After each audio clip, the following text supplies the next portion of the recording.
Hello नमस्ते फेरि पनि आइसक्यो म अर्को नयाँ भिडियो लिएर।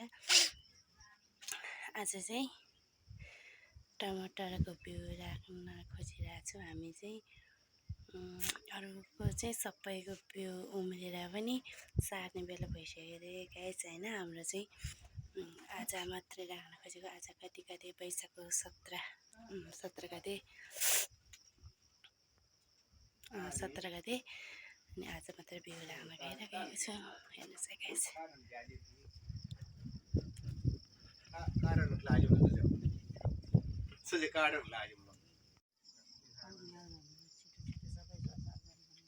के मम्मी ए बिउ बा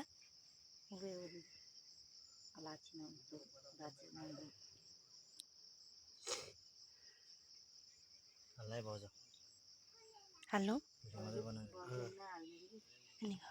सानो उम्राइदिनु कुन्दले बिउ हजुर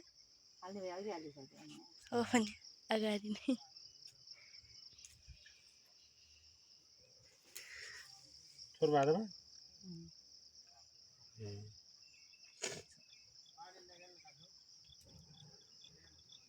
तल झन् सायरी आन्ठाना भाउला भन्दै फेरि आन्ठाना भएको नि गाह्रो नापे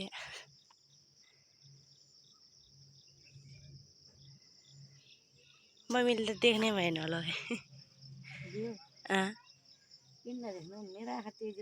झन् मम्मीले पो छुटछुट हाल्नु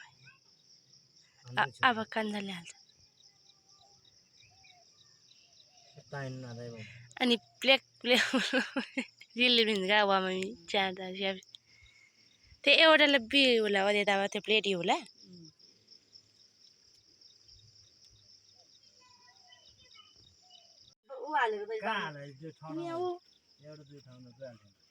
मैले एउटैमा हाले हैन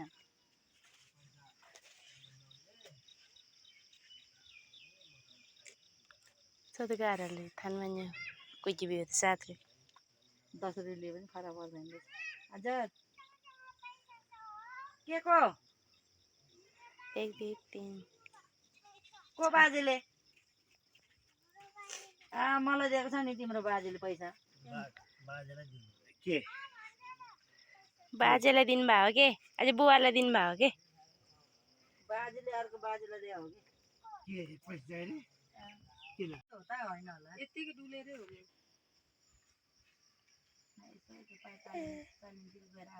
होइन तालिम चाहिँ छ अरे भन्नुहुन्थ्यो मम्मीले कतातिर हो त्यो पारि हो 7 दिनको भने 15 दिनको भन्दै कसैले 7 दिन भन्दै केही 15 दिन गर्दैन के 7 दिन गर्छ सिपमूलक तालिम रे भन्दै हुनुहुन्थ्यो मम्मीले चाहिँ बुझ्दैन त सिपमूलक तालिमै नल्याउने भन्थ्यो त नि अनि मलाई फेरि के रहेछ नि गुड्डी बनाउनलाई रे गुड्डी के गुड्डी गुडिया ए गुडिया त्यस्तो रहेछ के तालिम लिनु त्यो भएर म नगाए बनाउन सिकाउँछु त्यहाँ अरे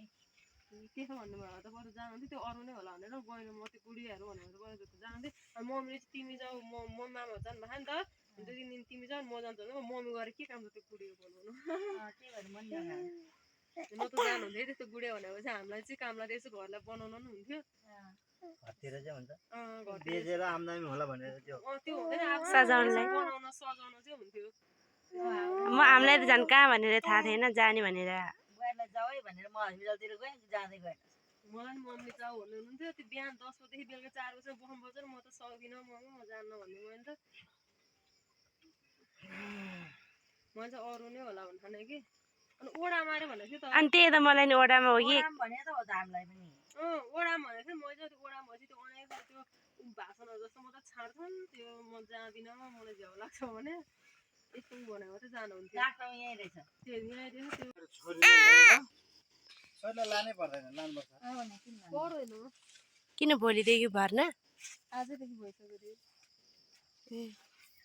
भइसक्यो किताब ल्याएर ड्युटी ऊ त छ नि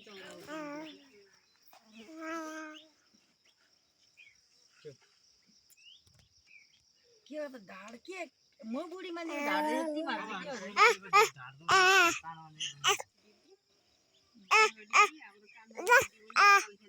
हो ढाड देखियो कान्छ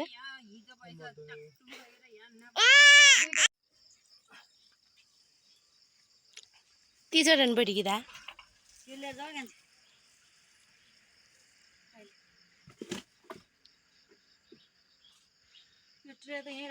कतिवटा मम्मी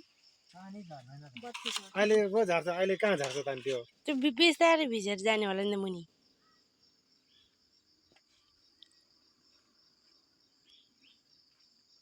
त्यसले त मजाले भिजेर बसिरहन्छ कि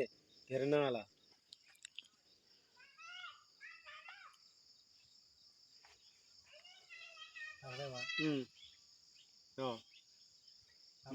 त मजाले भिजेर गएर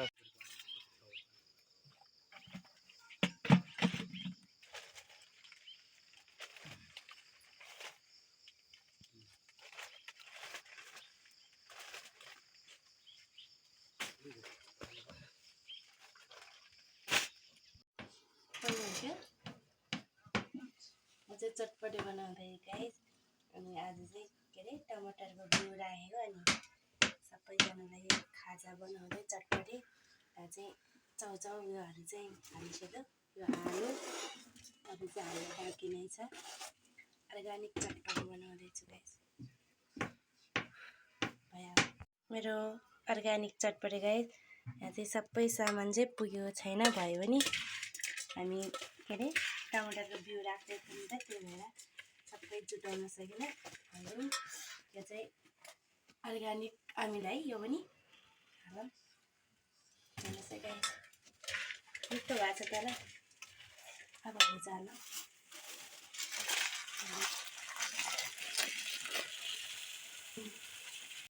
फाइनली गाइस चटपटे रेडी भयो चटपटे रेडी भयो खाइदिउँ न त खाइदिउँ ल चटपटे चाख्नु त नुन खोर्सानी अर्ग्यानिक चटपटे गाइस बेस्ट भाउजू दामी खाऊँ न ल हाल्नु भोग्ला भएर कि हो मिठो लाग्यो है चटपटे चाहिँ मिठो भएको छ सबै मिलेको छ है वाउ गाइस हामीले चाहिँ बनाएर पनि चटपटे खाइखानु सबैले मन लगाएर खानेर पिरो पिरो मिठो भइसक्यो भाउजू आज मध्येमा आज चटपटे बेस्ट हो आज मध्येको पनि भन यत्रो दिन खायो भन्न पर्यो आज स्पेशल डिक्ची नै हो मिठो भएर कि मिठो भयो मिठो भयो हेलो गाइस लगभग हामीले चाहिँ बिउ राखेर पनि सकिसक्यो अनि खाजा पनि खायौँ अनि बिउ चाहिँ हामीले कसरी राखेको छौँ भनेर अन्यचोटि एकचोटि देखाउन गइराखेको छु गाइस हेर्नुहोस् है गाइस हामीले चाहिँ बिउ यसरी राखेको छौँ टमाटरको यहाँ चाहिँ कतिवटा 35वटा ट्रे रहेको छ त्यसमा बिउ राखेको छौँ अनि 35वटामा लगभग 2500 होइन 2400 बिउ गएको छ त्यहाँ यहाँ चाहिँ 2400वटा बिउ अनि यहाँ चाहिँ सबैभन्दा अगाडि चाहिँ ट्रेमा बिउ हाल्यौँ अनि त्यसमाथि के हो जुटको बोराले छोपिदियौँ अनि जुटको बोरा माथिबाट हल्का हल्का पानी हालिदियौँ अनि प्लास्टिकले यसरी छोपिराखेको छ गाइस अनि यो बिउ चाहिँ 200 मिटरको टनेललाई है गाइस यो चाहिँ टनेला गाइस यो चाहिँ 200 मिटर टनेला गाइस है ऊ परसम्म रहेको छ अनि यतासम्म छ है गाइस टनेला चाहिँ यो चाहिँ टनेला गाइस यसको लागि चाहिँ अनि बिउ यहाँ राखेको छौँ हामीले यो चाहिँ टनेला हेरौँ गाइस 1 हप्ताभित्रमा उम्रिन्छ भन्दै हुनुहुन्छ हेरौँ कति दिनपछि उम्रिन्छ अनि गाइस यो चाहिँ 200 मिटरको टनेला गाइस अनि यो चाहिँ हाम्रो घर। यो चाहिँ हाम्रो घर गाइस। अनि गाइस हामीले चाहिँ पहिलोपल्ट हो यसरी बिउ यति धेरै बिउ राखेर अनि यति धेरै टमाटर खेती गर्न लागेको। सो केही बिउ राख्दाखेरि केही कमी कमजोरी भएको छ भने प्लिज कमेन्ट गरिदिनु होला अनि please subscribe. Thank you, by.